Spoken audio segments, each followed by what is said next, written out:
Olá para você, meu querido aluno do 8º ano. Hoje a gente vai começar a aula 7, considerada inclusive uma das mais importantes, né? Para a gente entender o processo civilizatório atual que a gente vive. É uma aula que fala sobre a Revolução Francesa, o Antigo Regime em contestação e comparação ao Iluminismo. Então vamos começar literalmente do começo. A primeira imagem que vocês vão ter aí na aula de vocês, na página 118, é a imagem da Bastilha sendo derrubada. Olha só. Tá vendo? Essa é a Bastilha sendo derrubada, tá, galera? Essa imagem da Bastilha sendo derrubada, ela é uma imagem tão icônica, que ela representa a máxima de uma sociedade que não aguenta mais um rei e o estilo de absolutismo dele, tá? Primeiro, por que eles entraram na Bastilha? Porque a Bastilha é o local onde ficam as armas. Era o local também onde ficavam os presos políticos. Então eles vão lá e basicamente tiram tijolo por tijolo da Bastilha. Eles literalmente eles derrubam a Bastilha, né? E eles se aproveitam e pegam as armas. Aliás, eu não sei porque eu tô falando eles. Se de cada 10 revolucionários, 8 eram mulheres. E aí vocês estão falando, mas por que é revolução, né? O que seria uma revolução? Uma revolução seria uma mudança total da sociedade, a ponto da gente dizer que ela começa do zero de novo, né? É tipo zerar a vida. A sociedade zerou a vida. Então ela basicamente volta para o marco zero, volta para refletir sobre seus costumes, sobre o seu estado político, sobre como a população deve ser relativamente ligada a essa nacionalidade, esse território, enfim. Você reformula tudo. E quando aconteceu a Revolução Francesa, a reformulação de tudo foi tão grande que literalmente até o baralho, galera, mudou. Até o baralho, que tinha aquelas figuras de reis, valetes, damas, foram substituídos por ideais da Revolução Francesa, tá? Então havia um interesse muito grande em mudar todos os costumes, mudar toda a estrutura de poder. Por isso a gente fala que é uma revolução, porque não era só o interesse em mudar um fator da sociedade e deixar o resto do jeito que estava. O interesse aqui era a queda de uma elite, principalmente que é essa elite absolutista, que é o rei, e a ascensão de uma nova elite, que era a burguesia, tá bom? Mas ainda a gente vai chegar lá, tá? Hoje a gente fala que a burguesia é a elite do mundo, mas dessa época não era, e eu vou explicar por quê, tá bom? É muito importante a gente contextualizar historicamente, tá? Aí vocês vão ter também uma imagem do 1º de maio, dos protestos contra a ditadura militar no Brasil, incrível a imagem. E também uma imagem de 2011 da Primavera Árabe, tá, galera? Ó. Eu não sei se vai estar possível de ser focado, mas aqui é o protesto da ditadura, né? Na época da ditadura. E aqui é a Primavera Árabe, que acontece em Cairo, no Egito, tá bom? Depois de fazer a interpretação das imagens, né? Que como a gente pode perceber, qual é o ponto em comum dessas imagens? Uma grande quantidade de pessoas enfurecidas com um modelo político ou com um tipo de governo, né? No caso do Brasil, a gente vai ver as pessoas enfurecidas com o governo dos militares. Então, uma coisa que poucas pessoas comentam, porque muita gente está falando de ditadura ultimamente, mas poucas pessoas de fato consultam os historiadores para falar sobre isso. Pessoal, a ditadura, ela não tem como voltar. Por que eu falo que não tem como voltar? Por mais que a gente vê uma galera meio doida pedindo a volta da ditadura, por que eu falo meio doida? Porque não faz sentido, né? A ditadura simbolizou tudo que é de ruim na nossa história, piorou os quadros de corrupção, né? Teve uma perseguição, tortura muito grande de qualquer opositor. Qualquer pessoa que apontasse essa corrupção da ditadura era altamente punida, às vezes até morria, né? Tanto que teve 24 desaparecidos políticos, a gente pode entender como 24 mil mortos, né? 24 mil, viu, galera? Não 24. E aí, como assim desaparecido, né, galera? Tipo, a pessoa foi tomar um café em 1960 e nunca mais voltou. Entendeu? Então, assim, complicado, não vejo vantagem nenhuma nesse regime. E como dizem os historiadores, inclusive ontem que eu assisti a live da ANPU, que é a Associação Nacional dos Historiadores, né? Eles falaram assim, gente, tentar ver o lado bom da ditadura é como tentar ver o lado bom do Holocausto. Não tem lado bom, né? Então eu, como historiadora, tenho que trazer para vocês tudo isso, e como a apostila trouxe também, né? Então, assim, vocês olham essa imagem da ditadura, vocês veem uma coisa do qual tô querendo dizer agora sobre a ditadura nunca dar certo.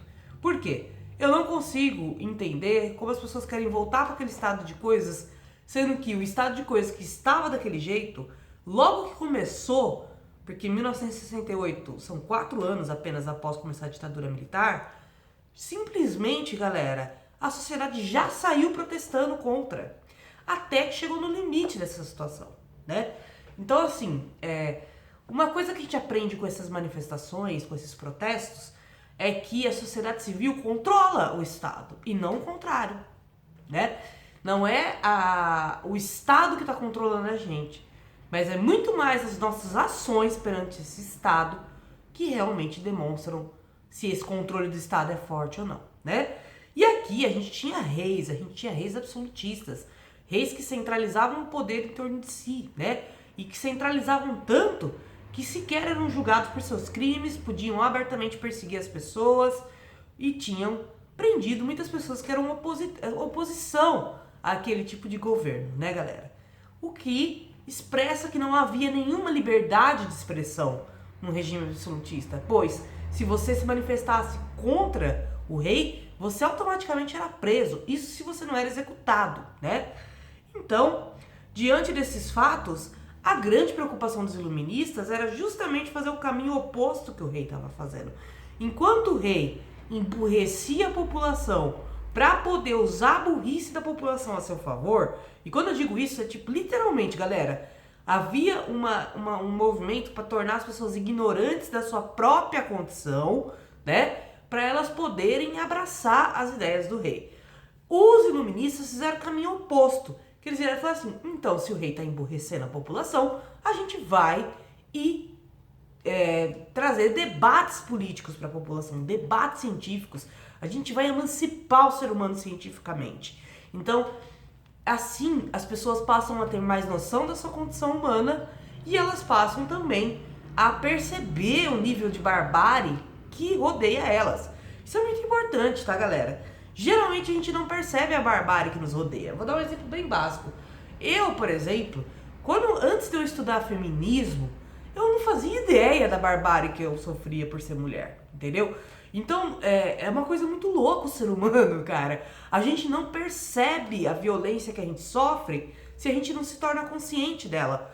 Afinal de contas, somos seres pensantes. Somos seres que, através do pensamento, entendemos a realidade à nossa volta.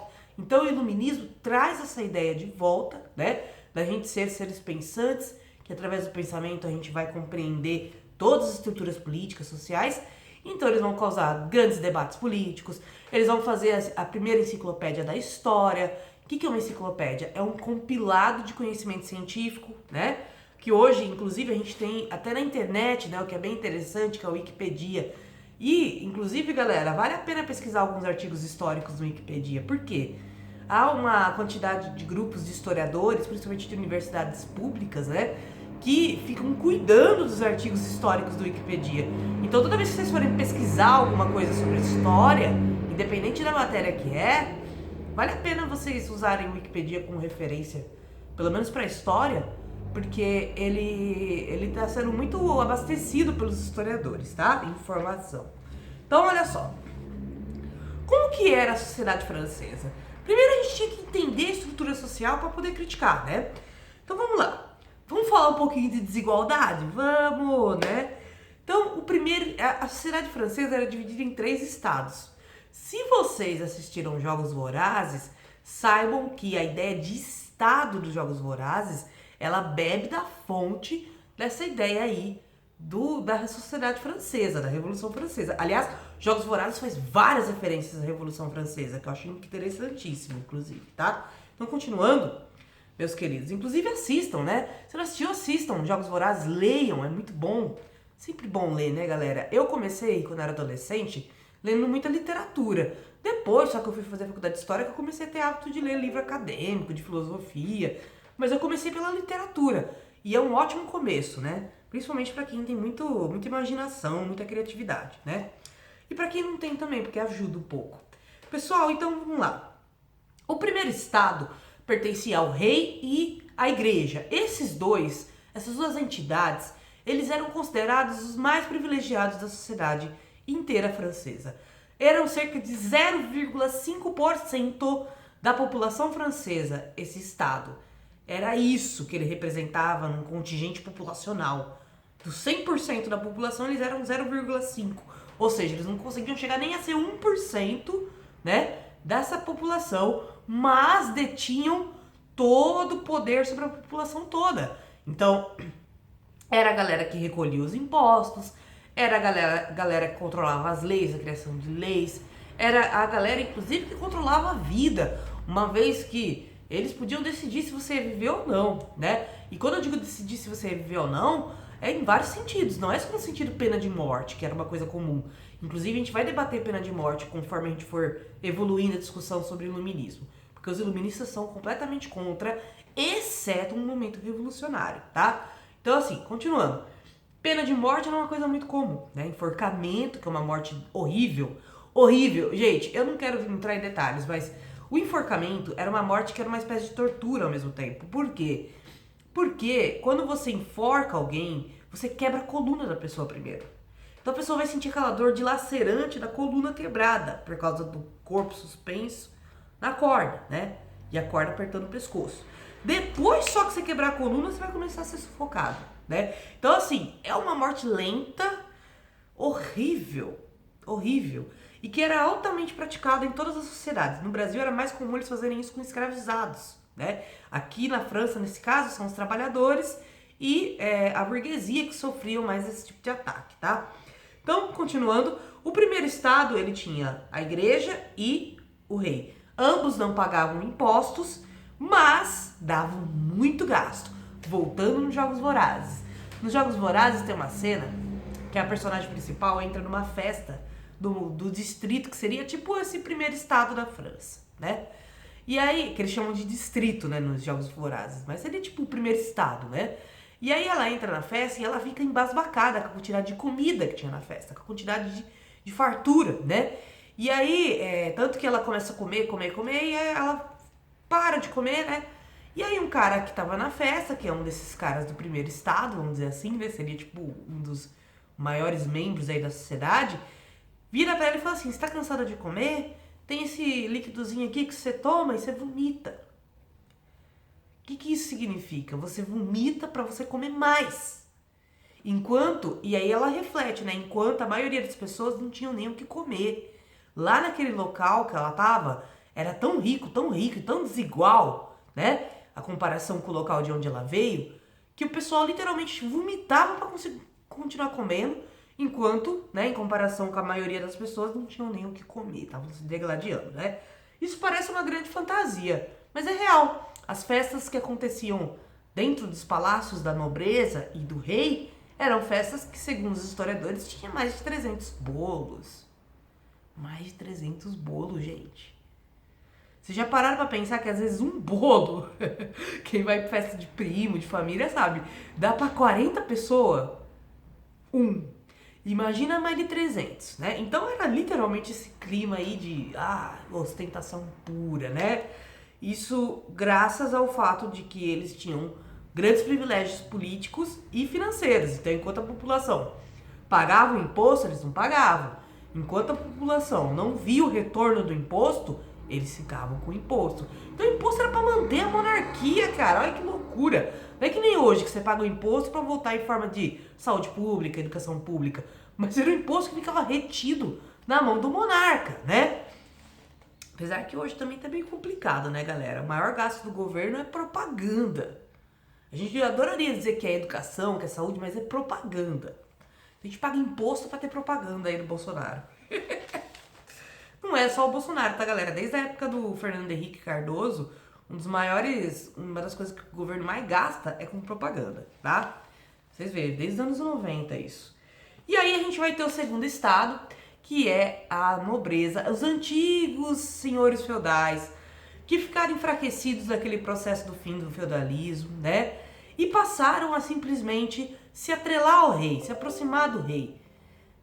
Ora em formato de guerra, né? Ajudando na guerra, ora se aproveitando desse privilégio, né? Então a alta nobreza também tinha seus privilégios sobre impostos, por isso não pagava. Era cerca de 1,5% da população. Triste, né, galera? Pensar que toda a elite dessa população francesa, que concentrava riqueza, que tinha dinheiro, que tinha poder, era 2% da população.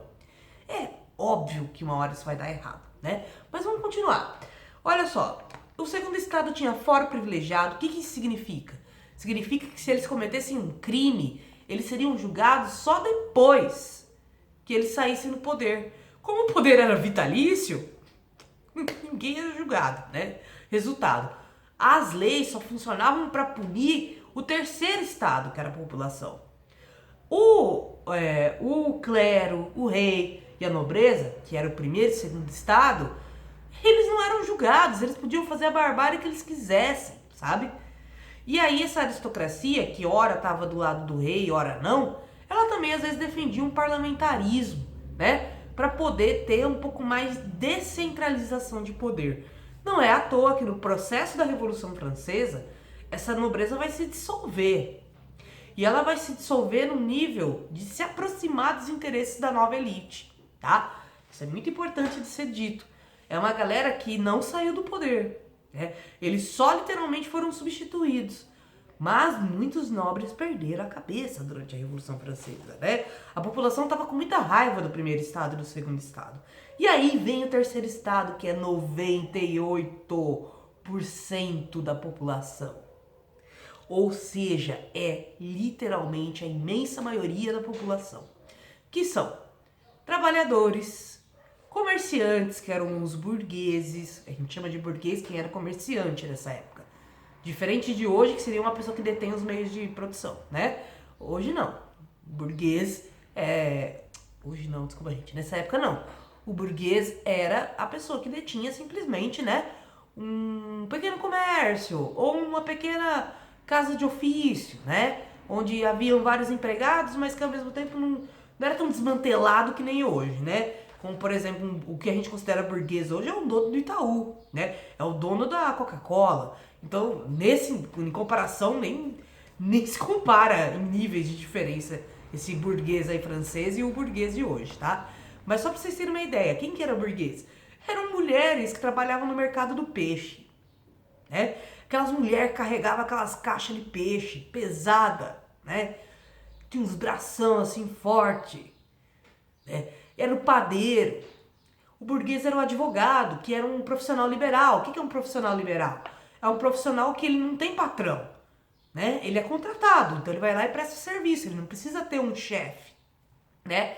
Mesma coisa para o médico, que era um profissional liberal dessa época. Farmacêutico também era um profissional liberal. Então, assim, o que a gente vai vendo, né? Todos esses profissionais se sentiam muito injustiçados pela sociedade que eles viviam, né? E por que eles se sentem injustiçados? Porque cada vez mais os impostos estão aumentando, cada vez mais a nobreza e o primeiro estado, né? O primeiro e segundo estado envolvem a França em guerras, cada vez mais a população tem que pagar essa guerra para não ter nenhum resultado dela. Então, mesmo que a França vencesse a guerra, a população não ia ganhar nada, porque eles iam anexar um território à França, né? Território que eles venceram a guerra, mas esse território ia pertencer à aristocracia, ia pertencer ao rei, não ia chegar nada para a população. Então a população via uma desvantagem absoluta em entrar em guerra, tanto no sentido de financeiro, quanto no sentido de essa guerra interessa para quem, né? Quem que vai morrer no campo de batalha? Não era a aristocracia, não era o rei, né? Esses reis modernos, eles não são que nem os reis feudais que iam para a guerra, eles ficavam lá no palácio deles, né? Então quem morria na guerra também era o trabalhador, né? Era a galera mais pobre, a galera sem condição. Então, assim, em todos os sentidos, a população do terceiro estado, que era a imensa maioria, não tinha nenhum interesse em comum com o primeiro e segundo estado. Foi aí que o bicho pegou, né? Porque essa falta de interesse em comum, essas imposições pesadas do primeiro estado, imposto mais caro, vai chegar uma época que o imposto vai ficar tão caro, gente, que um pão, que era o imposto sobre o trigo, gente, uma coisa que eu preciso dizer aqui. Falando e não tô explicando algumas coisas. Imposto, galera, ele não é uma coisa que o governo vai lá e cria uma medida e pronto. Cada tipo de alimento tem um tipo de imposto, né? Então, pra vocês terem uma ideia, um dos impostos mais caros do Brasil é o sobre bebida alcoólica. E aí você me pergunta, por que a bebida tem um imposto caro? Segundo o governo, é para desestimular o consumo de álcool. Mas é óbvio que não desestimulou, né, galera? E o que acontece? Na real, a gente consome e paga mais caro, né? Então, por exemplo, vou dar um exemplo básico. Um vinho que deveria custar 15 reais custa 35, custa 38, 40. Porque, na verdade, essa tabela de impostos influencia no preço do vinho, entende? Então, assim, não faz sentido. O tanto de bebum que tem no Brasil era pra gente ter a melhor saúde pública do mundo. Educação também, né? Educação pública. Mas assim, outro probleminha que a gente vai chegar a comentar um pouco mais quando a gente falar de Brasil, né? E atualidades. Mas deu pra perceber? E como na França o consumo do trigo era muito alto, porque os franceses comem uma grande quantidade de pão, né, por dia, né?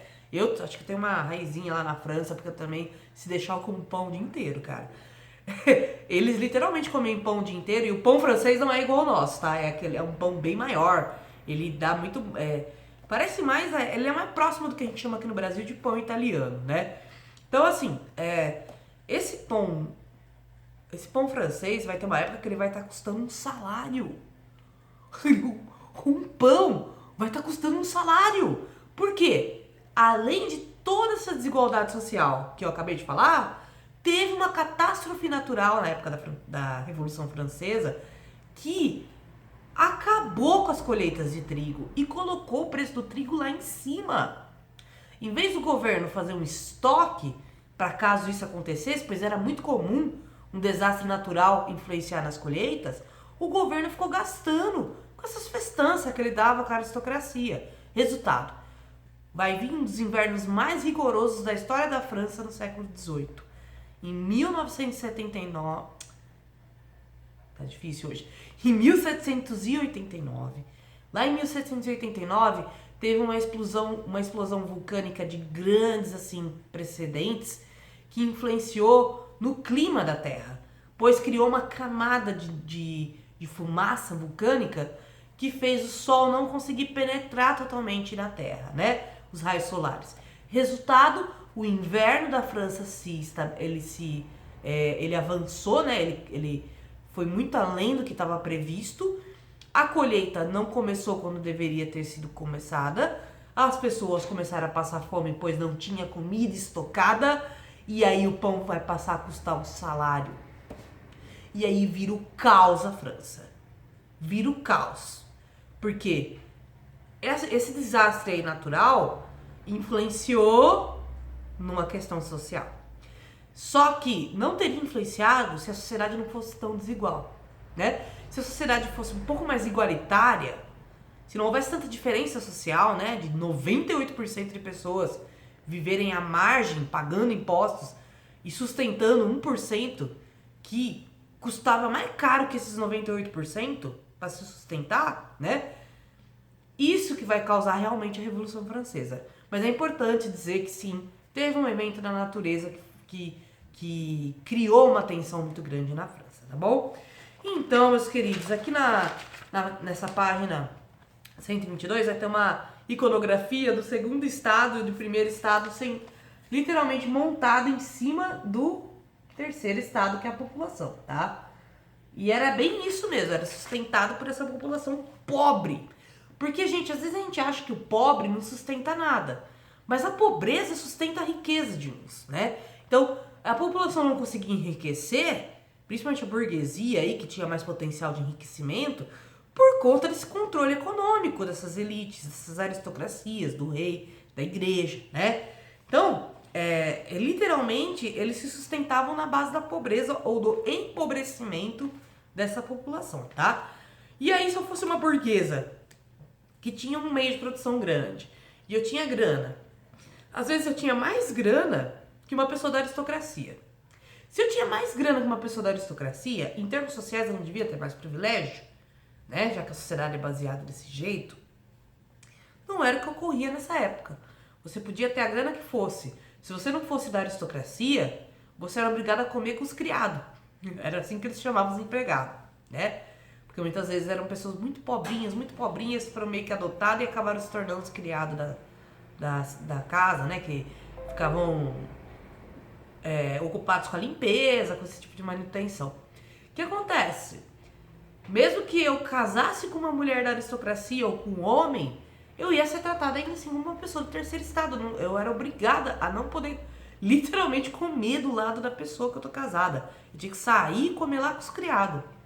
Então assim, era uma sociedade bem doida. Era uma sociedade cheia de etiqueta, de regras. Não podia, a burguesia não podia caçar também, os trabalhadores camponeses. Então vai ter uma época que vai ter uma praga de coelho que vai comer toda a plantação e os camponeses não vão poder fazer nada porque eles não podiam caçar, né? E aí a gente vai ter também um gráfico em pizza, que é o que a gente chama isso daqui, né?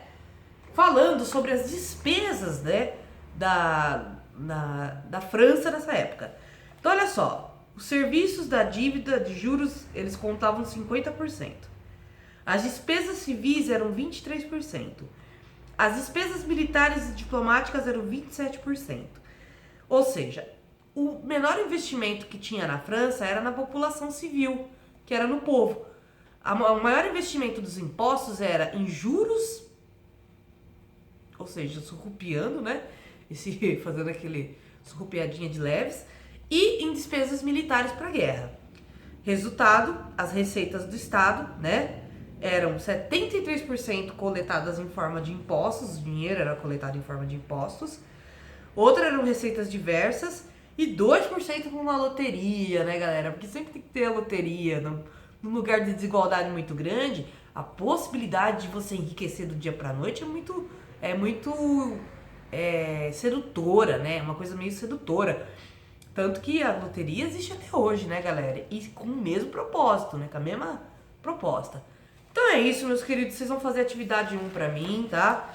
Desculpem o meu sumiço, mas é isso. Às vezes vai acontecer uns infortúnios aí no meio do caminho. Espero que vocês estejam bem e até a próxima. Beijo!